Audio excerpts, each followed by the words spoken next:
This is Matador News. And these are today's headlines. Germanwings co-pilot practiced descent before crashing. Florida hostage uses online pizza app to call for help. Is cool. Oh, that'd be great. And popular Mexican restaurant releases guacamole recipe. Hello and welcome to Matador News. I'm Harry Abelson. And I'm Danielle Pendleton. French air accident investigators say Germanwings co-pilot Andreas Lubitz repeatedly set the jetliner that crashed into the French Alps on March 24th into an unauthorized descent earlier that day. The report is based on analysis of the aircraft's flight data recorder and cockpit voice recorder. The data recorders indicate the captain had left Lubitz alone on the flight deck for less than 5 minutes when he set up the descent that led to the crash. Lubitz is accused of purposely slamming the plane into the French Alps, killing all 150 people on board while the captain was locked out of the cockpit. The California State Water Board approved emergency drought regulations to conserve up to 25% water use in urban areas. Cities and water agencies will have to reduce water usage from 8% to 36%. Water agencies reported about 10,000 complaints of wasteful water and with 682 penalties. The regulation did not include the amount of water being used in farms and the use of recycled water. It did touch on the amount of water used for golf courses and limited to watering to 2 days a week.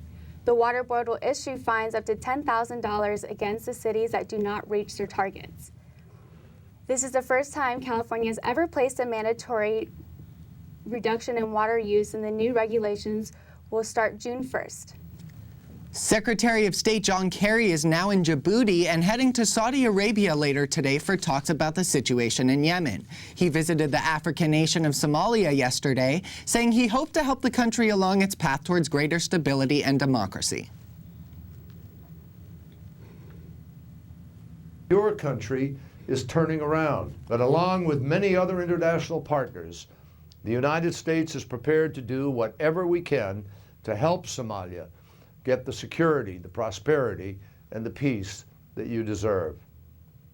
The visit comes nearly 2 decades after the Black Hawk Down debacle in 1993, where 18 American service members were killed after Somali militiamen shot down 2 U.S. helicopters and a subsequent rescue mission failed. Somalia has been in a state of instability for decades. Kerry is the first U.S. Secretary of State to ever visit Somalia, and he spent only 3 hours there and never left the airport. The 10th graders of the LA Unified are at risk of not receiving a diploma. As many as 3/4 of students not on track for graduation. Students in the class of 2017 must earn a C grade or better in the set coursework work aimed for seniors to be eligible to apply for college. This includes 4 years of English and 3 years of math. Activists say students are completing the college prep classes and have increased from 15% to 28%, but students are still struggling to pass. Most of the students are required to retake the 9th grade to catch up on coursework. The school board is expected to meet next week to discuss the issue. A woman being held hostage in Florida sends an online pizza order with a special request to send help, potentially saving her life and the lives of her children. Authorities say Cheryl Treadway was held by her boyfriend at knife point Monday afternoon, along with her 3 children. She persuaded him to let her use a cell phone to order a pepperoni pizza online from Pizza Hut. The order comes through and she had edited her ticket. So on the bottom it said hostage help, and on the top it said get 911 help. Pizza Hut then sent authorities to her house, where Treadway greeted them carrying a child. After escorting Treadway to safety, authorities tried to convince her boyfriend to come out peacefully. After some resistance, he emerged 20 minutes later, and the other children were removed from the home unharmed. An arrest report says the couple had been arguing all day, and the suspect was armed with a large knife and threatened to kill his girlfriend. LAPD authorities are investigating an incident involving an unarmed homeless man shot dead by police this morning in Venice. Police have received reports of a man harassing and getting into an altercation with a security guard. Shortly after the officers arrived, the shooting occurred. A small angry crowd gathered at the scene this morning and was shouting at the LAPD officers. The officers involved were not wearing body cameras. Baltimore Mayor Stephanie Rawlings-Blake is calling on the Justice Department to conduct a civil rights investigation into her city's police department. She wants federal investigators to look for patterns of abuse or discrimination. The recent Baltimore protests are in response to Freddie Gray's controversial death that many believe is another example of police brutality. Mayor Rawlings-Blake says she takes the matter very seriously. At the end of this process, I will hold those accountable if change is not made. We cannot be timid in addressing this problem, and I'm a mayor that does not shy away from our city's big challenges. Though violence related to the protests has become less intense, other violence in the city has continued. 4 people were shot in 2 different incidents last night in the Western District, where Gray lived and was arrested. Now let's go to business with Brenda Cruz. Thank you, Danielle. If you bank with Wells Fargo, you might want to take a second look at your account. The city of Los Angeles is suing Wells Fargo for malpractice. City Attorney Mike Fewer says the bank's high-pressure sales culture set unrealistic quotas, encouraging employees to engage in fraudulent conduct to keep their jobs and boost the company's profits. Wells Fargo management allegedly pressured employees to open unwanted accounts for their customers. Employees say they opened accounts they knew customers didn't want and forged signatures on account paperwork. Many of these accounts collected huge amounts of interest rates. Last year, 26% of the company revenue came from fee income. Tourism in Los Angeles is booming. Last year alone, California attracted more than 250 million tourists, a 3% increase from 2013. According to the state's nonprofit tourism agency, visitors spent $117.5 billion and supported more than 1 million jobs. But experts fear tourism might decrease in future years. The U.S. dollar's strength compared to other currencies might make it difficult for tourists to visit. Gas prices have increased steadily in the past 3 weeks. Nationwide, the average gallon is 8 cents higher than a week ago and 25 cents higher than last month.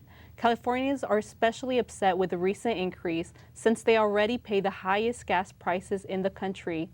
The gap in prices is largely due to California's environmental regulations. California has some of the strictest pollution standards in the nation.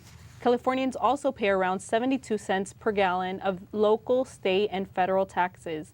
The average California driver pays close to $4 a gallon. Consumer Watchdog is asking for government interference to prevent refineries from restricting supply and inflating gas prices. Now let's go to Jordan Saucedo with the latest in health. The Chipotle chain has gone GMO-free and has also released one of its famous recipes.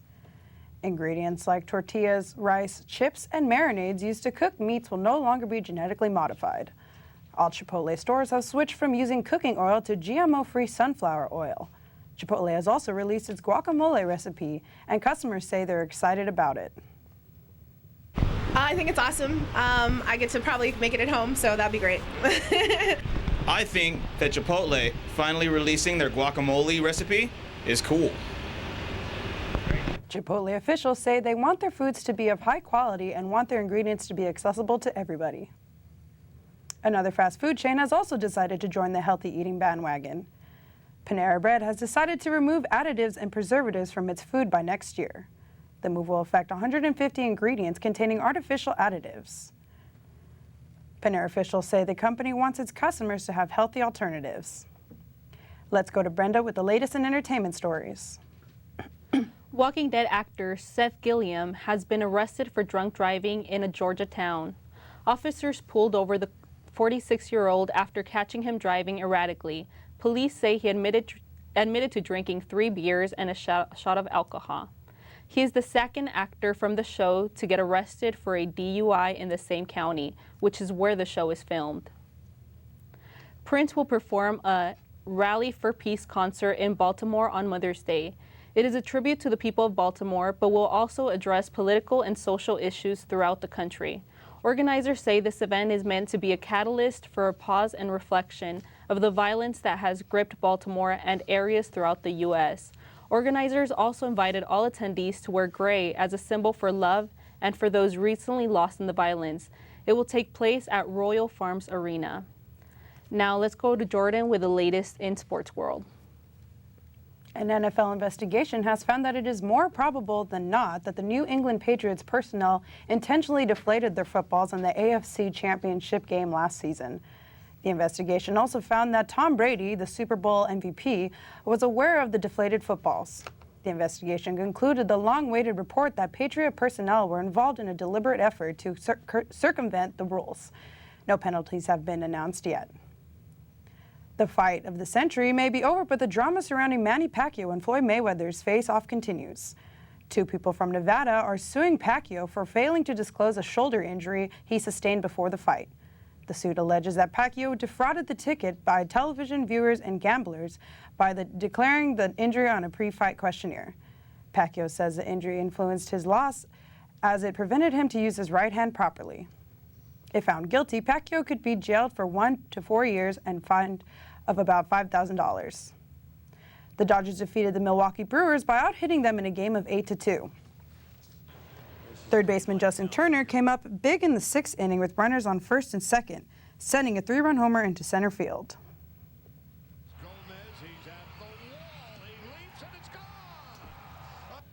Jimmy Rollins' slump ended in the top of the 7th as he drilled a 2-run homer into left field.